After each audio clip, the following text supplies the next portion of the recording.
Hello everyone, welcome to 𝘍𝘪𝐼𝐻 Academy.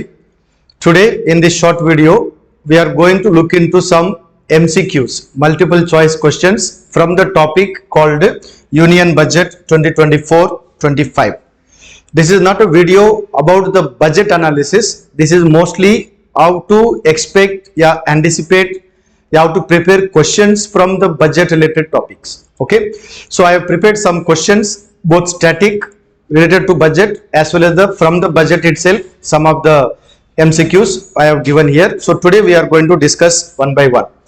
Now this budget analysis of the MCQ will be useful for both UPSC and APSC, that is mostly from the prelims exam point of view. Okay, so now let's begin with the questions straight away. Question number 1. Which article of the Indian Constitution requires the Government of India to present a statement of expected receipts and expenditure for each fiscal year to the Parliament? So the options are Article 110, that is 110, 111, 112 and Article 113. So if you look at the explanation for this explanation is provided by the 𝐔𝐍𝐈𝐻 report, that is the Controller Auditor General of the accounting section. So if you look at the explanation, what does it say? In terms of Article 112 of the Constitution, the President shall in respect of every financial year cause to be laid before the Houses of Parliament a statement of estimated receipt and expenditure of the government. And so the answer to question number 1 will be Article 112. So the answer is C. Question number 2. Which of the following statements are correct in the context of income tax? Because now, as you know, budget 2024-25, the government has proposed a new income tax slab, okay, this year. So now in that context I have given this question. So the option 1, budget 24-25 has proposed a 5 slab tax rate. Second option, income tax is progressive in India. So this option 2, we have to understand, we have 3 types of taxation general theory. One is called progressive, second is called regressive, and third one is called proportionate. So proportionate is not so much in discussion. Mostly we have to understand progressive and regressive. Progressive का मतलब क्या है? जैसा जैसा हमारा income बढ़ते जाएगा, that means you come into the higher levels of income, the rate of tax also increases. That is called progressive. Opposite is regressive. At the higher level of income, the burden of tax will be lesser and lesser and lesser. Okay, so in that context, I have given the second option. Income tax is progressive in India. Is it right or wrong? Number 3 is a basic objective type question. Income tax above 15 lakh attracts 30% rate of tax. So what is the system? So if you look at it here, this is the new slab proposed in this budget. 0 to 3 lakh there is no tax, 3 to 7 lakhs 5%, 7 to 10 10%, 10 lakh to 12 lakh income 15%, 12 lakh to 15 lakh 20%, above 15 lakh if you have income 30% of tax. That means what? As your income increases, your rate of tax also increases. You have to pay higher rate of tax. Therefore this system is what we call progressive taxation system. Now there is a confusion for some students. Some asked me in the class also, is it a 5 slab or 6 slab? So if you look at it here, the option given to you has proposed a 5 slab. So the option I have given here is 5 slab. So some student asked me, sir, is it 5 or 6 slab? So let's clarify that 5 slab or 6 slab. If you count here, like you can say 1, 2, 3, 4, 5, then you find there are 6. So it appears to be there are 6. But that is not correct. We don't have a 6 slab. Why? So if you look at the speech of the finance minister, what did the finance minister say in the previous budget? I propose to change the tax structure in this regime by reducing the number of slabs to how many? To 5. So how many slabs are there? There are only 5 slabs. What does it mean? This is not counted as a slab. 0 to 3 lakh. So if you count it here, 1, 2, 3, 4, 5. So we have a 5 slabs, isn't it? Therefore, the answer, this question, you have to be a little careful. Okay. So how many slabs are there? So budget 24-25 proposed a 5 slab. It is also progressive, and if your income is above 30, means 15 lakh, you have to pay 30%. So the answer would be D. All the statements are correct. Clear? So that's what I tried to explain to you. Okay. Let's go to question number 3. Which of the following is the largest component of revenue expenditure of the central government in the recent budget? So please understand, as I explained in the class, government budget may we have 2 types of expenditure. One is called revenue expenditure, other one is called capital expenditure, because we have 2 budgets, revenue budget and capital budget. So revenue budget may, which is the highest expenditure, that means the revenue expenditure. So if you look at the government publication of the budget, what do we find here? There are different expenditure. Government has given a pie chart. So if you see here, defense and subsidy 16, interest payment is 19, defense is 8%, subsidies are 6, then finance commission grants whatever 9%, then state ka share of taxes and duty is a totally a different thing, that is 21, then pension, other expenditure, centrally sponsored scheme, etc. Right? So if you see which is the highest here, we find one side interest payment, other side is the state ka share, matlab state government ka share from the central taxes. So if you look at your options are centrally sponsored scheme. So centrally sponsored scheme is 8 paisa, matlab 8% you can say. Subsidy is only 6, defense is 8, then we have a interest payment is the highest, how much? 19 paisa or 19%. So government ka, when you say revenue expenditure, which one will be the highest in this category? The answer would be interest payment, because interest payment comes under what expenditure? Revenue expenditure. So the answer to question number 3 would be interest payment. Is it clear now? Okay. Question number 4. Which of the following statements are correct in the context of budget 2024-25? Again, it's a typical question. I have just put it from the budget ka concept itself. So we have as I told you just now, there is a revenue budget and there is a capital budget. So look at it here. Now the capital expenditure of the government is showing an increasing trend. What do you say? Right or wrong? Number 2. The government plans to spend about 11,11,111 crore capital expenditure in 2024-25. Now this expenditure would be roughly about 3.4% of India ka GDP. And effective capital expenditure, that means the total capital expenditure comes to 15 lakh crore for this year. So which of the statements are correct? Okay, so if you look at the government ka budget and understanding, the correct answer would be all the statements are correct. So the answer would be all of the above. Okay, these are factual questions, just you have to remember it as a matter of fact. Question number 5, going from the same question, इधर जो मैंने आपको option दिया था effective capital expenditure, so I put this as a conceptual question, मतलब static question. So in India, it is a new concept, effective capital expenditure. Now government is putting diagrams also to explain this part. Okay, so what is the effective capital expenditure? So if I look at it here, you will find this concept of effective capital expenditure. This is the government budget document.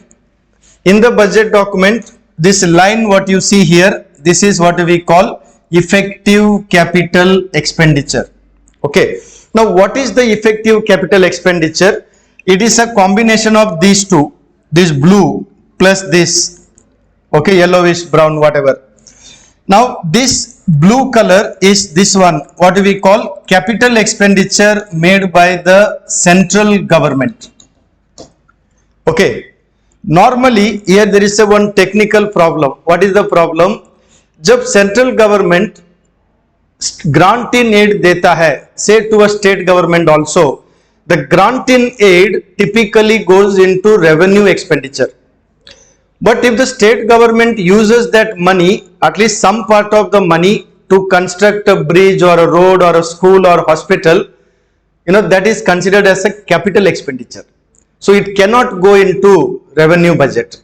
So to make this technical correction, हम लोग नया concept use करते हैं आजकल, effective capital expenditure. So the effective capital expenditure, this line is a combination of two things. What are they? The capital expenditure by the central government, and the number two, grant in aid given by the center, which is used for creation of capital assets. Combining these two together becomes what we call, in effect, what is the capital expenditure. So this option I had given in the previous question. What is the option? That the effective capital expenditure is estimated about 15 lakh crore. So if you see the chart here, the effective capital expenditure, you see it is 15 lakh crore. Clear now? So now we have to solve this question. We have to look at the options, right? So what is the option? Effective capital expenditure includes which of the following? Capital expenditure plus grant in aid for creation of capital assets. So both the options are actually correct, which is clear from this diagram also. So the answer is both 1 and 2. Okay, so this is a little technical concept of effective capital expenditure. Please learn this concept. Question number 6. Which of the following is or components of non-debt receipt? When you talk about non-debt receipt, it simply means purely income for the government. That means it is not borrowed money, but it is a receipt which is an income to the government, which they don't have to repay, right? So which are they? Which is the pure income of the government? So I have given here options. Which one will come under the non-debt category? The net tax revenue, non-tax revenue, proceeds from disinvestment, loans from World Bank. Which of this is actually income for the government? So here you have the options. So if you look at the government ka budget, very easy to understand this kind of concepts if you able to understand this part.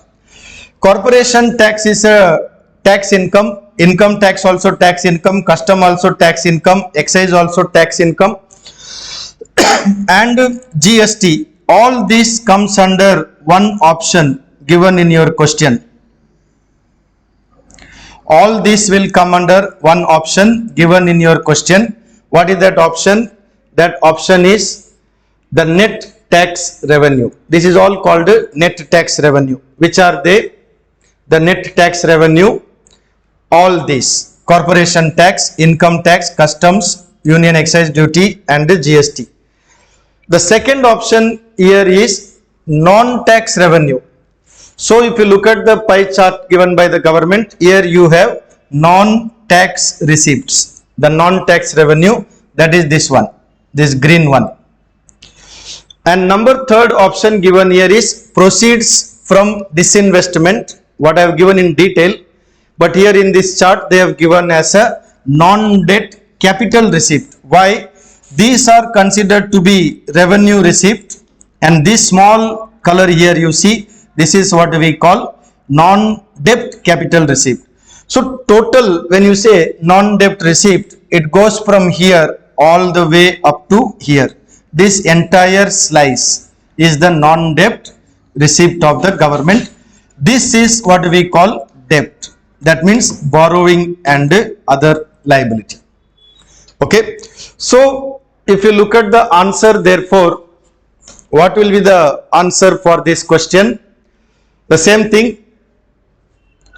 The answer is net tax revenue, non-tax revenue and proceeds from disinvestment. These are actually considered to be non-debt receipt या income. Whereas loans from World Bank या loan from IMF या loan from Asian Development Bank, they are all called debt. They are not income. Clear? So the answer would be D, 1, 2 and 3. Question number 7. Which of the following is are true regarding revenue deficit and fiscal deficit? This kind of question keeps coming in exam. Recently in APSC 1 year ago, mains also they asked about the fiscal deficit being flexible, etc. question came. So now question is easy if you know the concepts of these two deficits. Revenue deficit is related only to revenue budget. Fiscal deficit is related to only capital budget. Yeah, revenue expenditure is considered unproductive. So which statements are correct? Okay. So this kind of a deficit concepts are given to you in the budget. Okay. So the answer would be, when you talk about the deficit concepts, I have given here 1 and 3. That means what?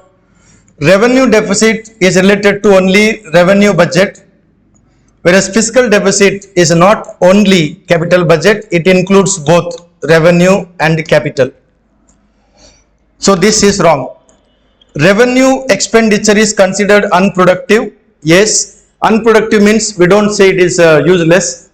Unproductive means it does not create capital asset to the government. You know, that point of view, it is called unproductive. So what is the answer? Answer is 1 and 3. Option 1 and option 3 are correct. Question number 8.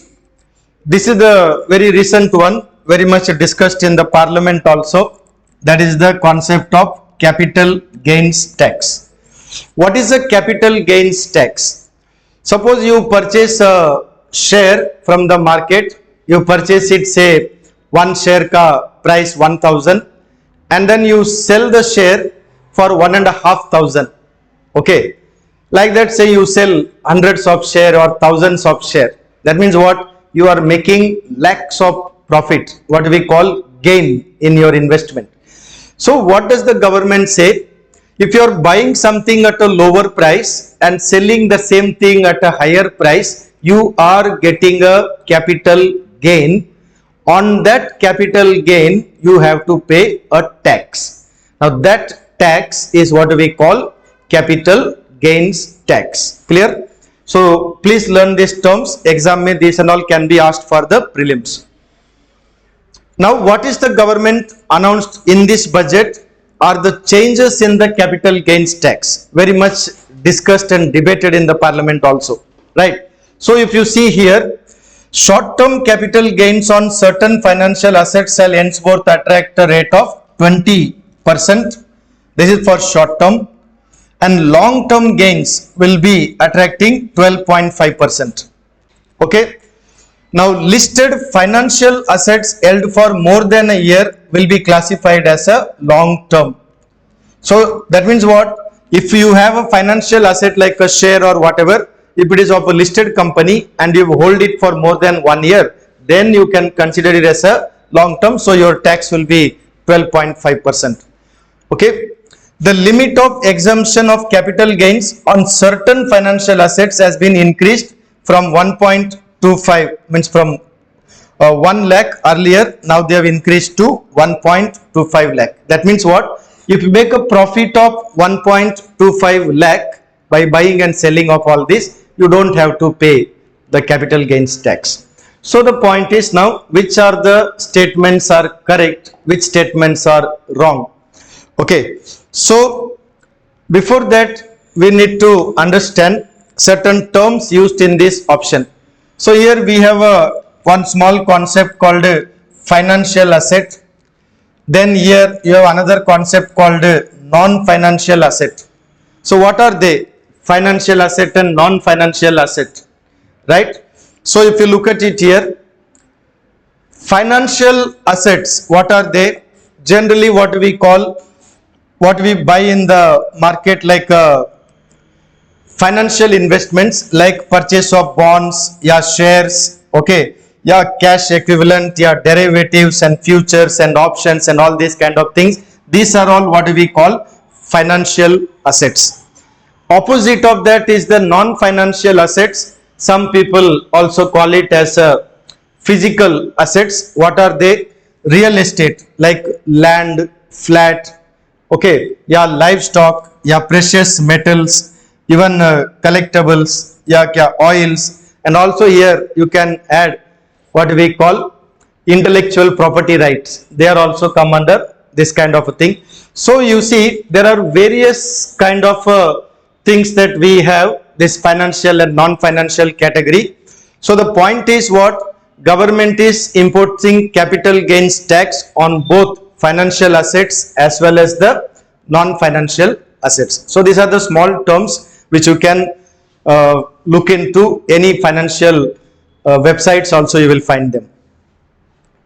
Okay, so now coming to the question, what is the answer, isn't it? So the answer I have given here, answer is 1, 2, 3 and 4, all of them. 1, 2, 3, 4, all are correct. Because I have kept all the statements as given by the budget. You just have to learn this because all the answer statements are correct. Question number 9. This is another topic introduced, means not introduced, discussed in this budget because they have abolished this what we call angel tax. Now what is an angel tax? So the angel tax became very popular when after announcing the startups. So what was the idea? Suppose कोई आदमी market में जाकर किसी नया company startup का share खरीदना चाहता है तो एक्चुअल कंपनी शेयर का वैल्यू मार्केट में होना चाहिए 500 रुपीस, ठीक है, लेकिन the investor, the angel which is helping the company का investment is called angel, but the angel supposed to pay 500 for the share, but angel is ready to buy the share at a higher price, that means say 1000. So the question is market में उस share का price 500 ही होगा उसका value, लेकिन आप क्यों ज्यादा पैसा देकर वो शेयर खरीद रहे हो? That means some गड़बड़ is going on, right? तो ऐसा वाला सिचुएशन में इनको रुकाने के लिए गवर्नमेंट ने क्या किया? The investment received which is over and above the market value of the share, they said it should come under the tax. Such a tax was also called angel tax. Okay, so that is the concept of angel tax. Now what is the question? I have given you 5 options here just to make certain things clear for you, your understanding. So first option, angel tax is a tax on the startup investment or investment in some new company, unlisted company, should be correct. Angel tax is a tax on NGOs making profit in the name of social work, no. Angel tax was introduced as part of the Income Tax Act 1961, yes. Angel tax was introduced in Finance Act 2012, yes. Now present budget 2024 abolished angel tax, when they proposed to abolish angel tax. So the option 1, 3, 4, 5 should be the correct option, right? So 1, 3, 4, 5 should be correct option. Clear? So that is the angel tax. Exam में आने का chances है. So have a look at it. Question number 10. Which of the following is or among the 9 priorities of the government? So if you look at the current budget talks about 9 priorities of the government. What are the 9 priorities? So have a look at it here. This is the key features of the budget. Okay, so when you look at the budget key feature, the budget also talks about the priorities of the government. Okay, so what are the priorities of the government in this budget? There you can see. So there are some important priorities announced by the finance ministry as part of the budget. So which are the priorities?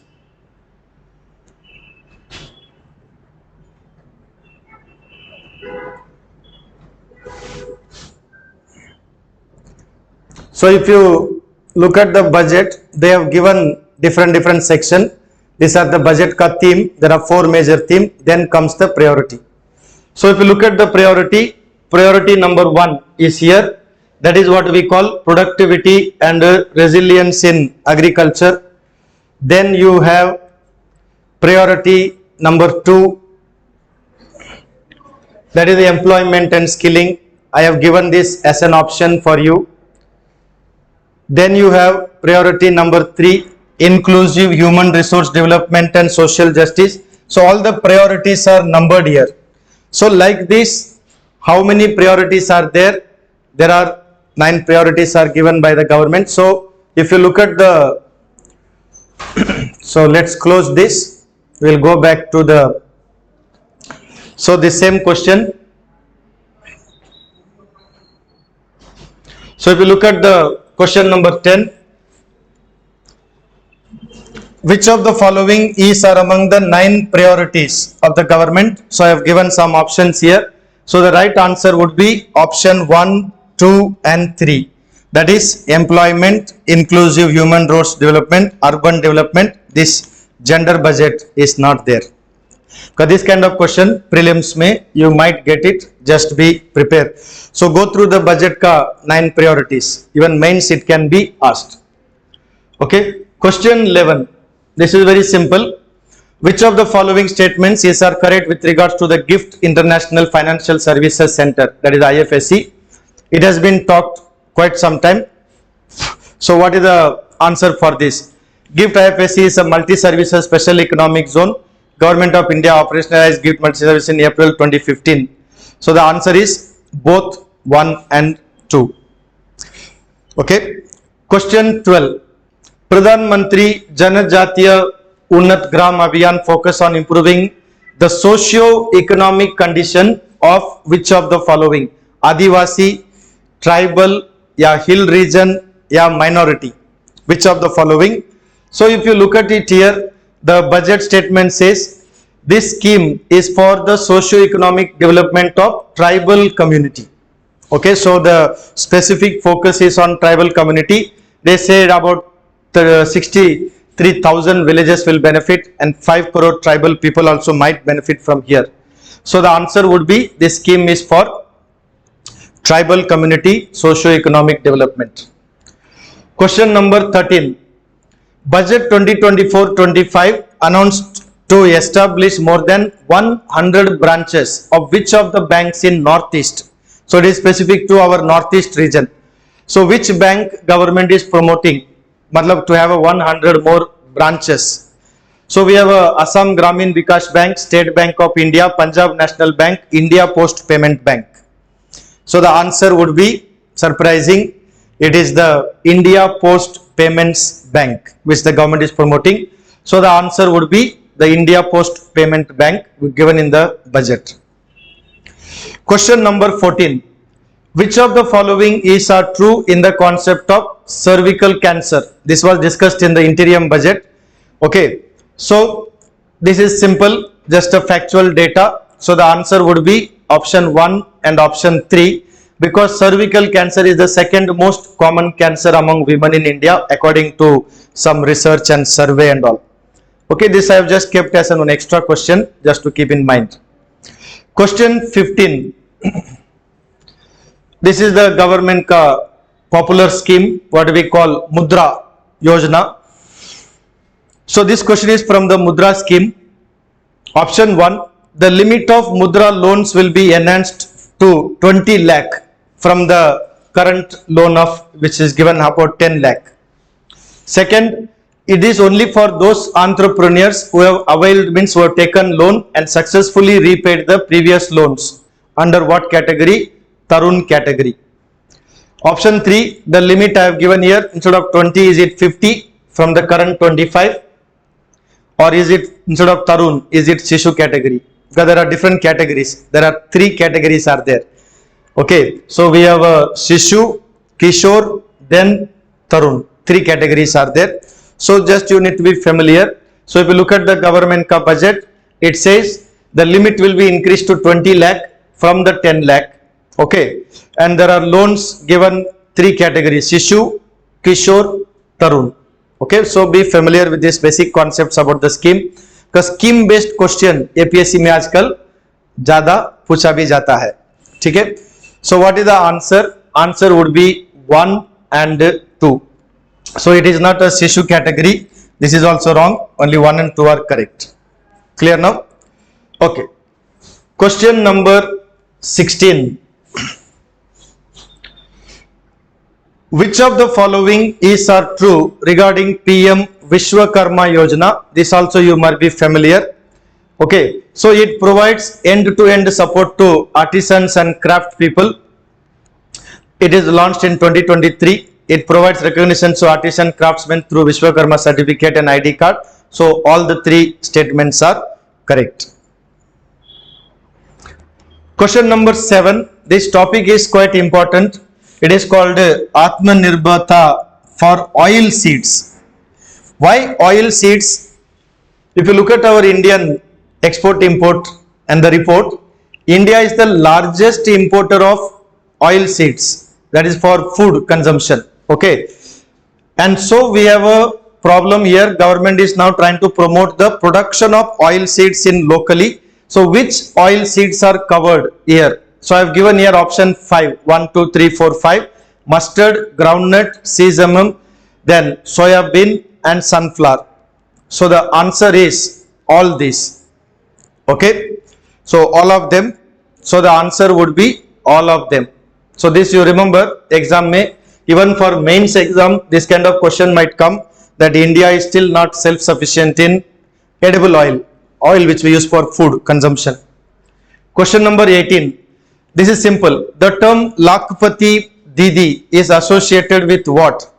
So the term Lakhpati Didi is basically associated with, so if you see SHG, that means what? Self-help groups. So the answer would be, it is the self-help groups, Lakhpati Didi.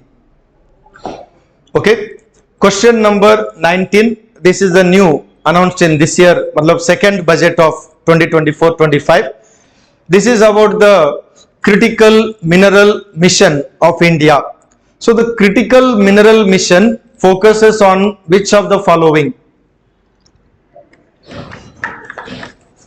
So if you look at it here, I have given three options. It is for domestic production, recycling of critical minerals, या overseas acquisition of critical mineral assets. Which of the following is part of our budget announcement? So if you see in this latest budget, point number 56, you will find this. We will set up a critical mineral mission for domestic production and also for recycling of critical and also overseas acquisition of critical mineral. So all three will be correct. So therefore option 1 also correct, 2 also correct, 3 also correct. Question number 20.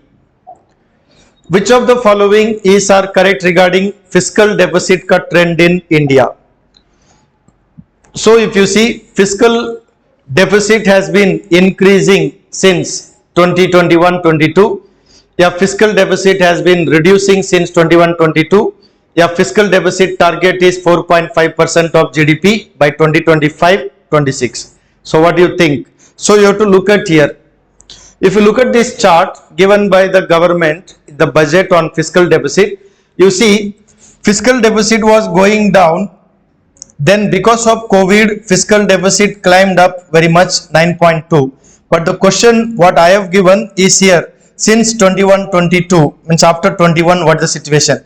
So if you see, after 21, fiscal deficit is going downward trend. Okay. So the right answer would be, fiscal deficit has been increasing. This is wrong. Fiscal deficit has been reducing. This is correct. The target set is 4.5% by 2025-26. That is also correct. So option only 2 and 3 are correct. Option 2 and option number 3. These two are correct as per this government budget. Question 21. Which of the following statements are correct in the context of e-commerce export hubs? Okay. So the first option, this is basically to empower the MSMEs, that is the micro, small, medium enterprises, and also traditional artisans to sell their products in international market. That means basically for foreign trade. Okay. For that, government said e-commerce export hub will be set up. Number 2, it will operate in public-private partnership mode, PPP. And number 3, this e-commerce export hub will facilitate what we can say trade and export related services in one place. Okay. So what will be the right option? The right option will be all these 3 are correct. That means answer is all of them are correct. Okay. Question number 22. How many high yielding and also climate resilient varieties of 32 field and horticulture crops will be released for cultivation by farmers according to the latest budget? So they have made a big announcement for agriculture. They are trying to provide 109 such climate resilient varieties. Okay, that is a high yielding. So crops they are going to help. This is good for agriculture development. Question number 23. There is a scheme for the East, 𝘓𝘪𝘭𝘧𝘰 scheme for the all-round development of eastern region of the country as announced in the budget covers which of the following states in India? Bihar, Jharkhand, West Bengal, Odisha, Assam. So which of the eastern states are covered here? So if you look at it, leaving out Assam, leaving out Assam, these 4. So I have given here 1, 2, 3 and 4 are covered. Assam is not covered in this. These are all the eastern states covered in that. Question number 24. This is regarding a new thing government announced about education loans. Central government is trying to help the students for education loan. So which statements are correct regarding the educational loan? Okay. So if you look at these options, जो मैंने दिया इधर, the government will provide a financial support for loans up to 10 lakh for higher education in domestic institution. Yeah, the government will provide the same for foreign institutions. That is the question here between 1 and 2. You have to choose one. E-vouchers for this purpose will be given directly to 1 lakh students every year. Matlab 1 lakh students will benefit and the students will get the interest subsidy of 3% of the loan amount. So which of the statements are correct? So the answer would be 2 is wrong. Okay, they are giving only for domestic institution. 3 is correct, 4 is also correct. So 1, 3, 4. Okay, so this is about the educational loan. If you have time, you can go through the budget also to cross check. I have also given here. So this PPT आपको मिलेगा. इस PPT में ये detail सब दिया है. Cross reference, you can have a look at it. Okay. Question number 25. To attract foreign capital, that means what we can say foreign investment for the development needs, the budget proposed to reduce the corporate tax for foreign investment. That means foreign capital. So basically for the foreign companies, okay, how much is the corporate tax? So what is corporate tax? Corporate tax is a tax on the income of the corporate. That means the company ka profit. Clear? So now how much the company has to pay? How much it is reduced now? From 40% now it is reduced to 35%. This is basically to attract foreign investment into India so that foreign companies can run business here and make profit. So their taxes are reduced. Question number 26. This is also announced in this budget. Therefore, you see the lot of terms are used here. Capital gains tax, angel tax, security transaction tax, etc. So for those who are coming from non-economics background, yeah, those who are not familiar with these names, you should be familiar with these names. So what is the securities transaction tax? Okay, so I put here, it is a tax levied on purchase and sale of securities on India's regulated stock exchanges. This is a direct tax or it is an indirect tax. So you have to choose between one of these two, 2 and 3. So securities transaction tax on futures, now the government has proposed to be 0.02%, and security transaction on option and future or trading in future time. Okay, so you have a put option, buy option, all that option trades are there. So in that trading, how much is the tax? It is 0.1%. Okay, so which is the correct option here? So securities transaction tax, it is not indirect tax, it is rather direct tax. So option 1, 2, 4, 5. So I given here option 1, 2, 4, 5 are correct options. Clear now? Okay. Next one. Question number 27. Finance Minister Nirmala Sitharaman, by presenting her 7th consecutive budget, broke the record of some earlier Prime Minister who presented budgets also. Right? So this is just a general knowledge type question. It is Morarji Desai. Okay, she broke the record of Morarji Desai. It came in the papers also. Question 28. So what is the meaning of the term tax buoyancy? Because often you see in the newspaper, you hear it in the budget also, tax buoyancy. What is the meaning of tax buoyancy? So there are two options given here. Purposely I put these two options also. So if you see here, tax buoyancy is the ratio of the change in tax revenue to the change in GDP. इसका मतलब क्या है? Suppose GDP is increasing by 10%. How much is the change in the tax collection? Is it less than 10, more than 10, equal to 10? That is called tax buoyancy. How buoyant it is, right? So a tax is said to be buoyant if the tax revenue increases more than proportionately in response to increase in national income. That means what? If national income is increases by some percentage, say 10%, but if the tax collection increases little more, then the particular tax is considered to be buoyant. That is called tax buoyancy. Okay, so these two, at least you just keep it in mind, exam point of view. Okay, so tax buoyancy means that the government is imposing more taxes than ever before. No. Tax buoyancy implies indirect taxes are more than direct tax. No. These are not the concept. I purposely gave you to confuse. So only option 1 and 2 are correct. Clear? Question number 29. Which of the following are correct regarding MSME loans? Okay, because very much MSME discussion takes place in our industrial concept. So the options given here: for facilitating term loans to MSME for purchase of machinery and equipment without any collateral, that means any mortgage or third party guarantee, the government plans to create a credit guarantee scheme.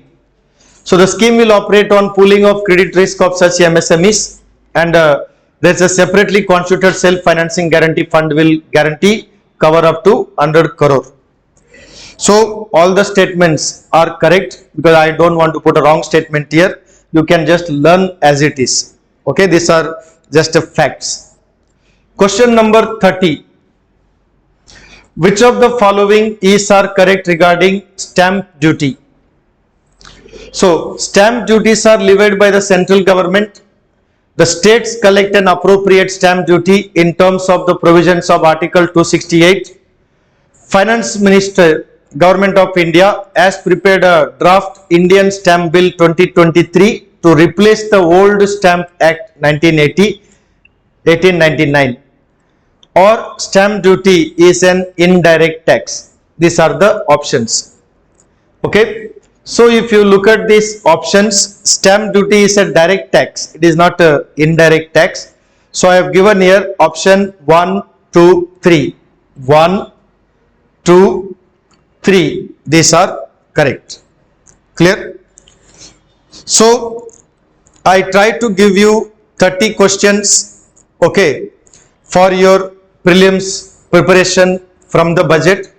I try to mix it with the conceptual part of the taxes, etc., which are related to budget, with the current affair, whatever is given in the budget, with some important announcement and schemes. Okay, so go through the budget, go through the MCQ. Okay, last time also whatever MCQs we had prepared for APSC, there are 2 questions directly which came from our MCQ on the budget. Okay, so this time you can expect questions coming from the MCQ preparation.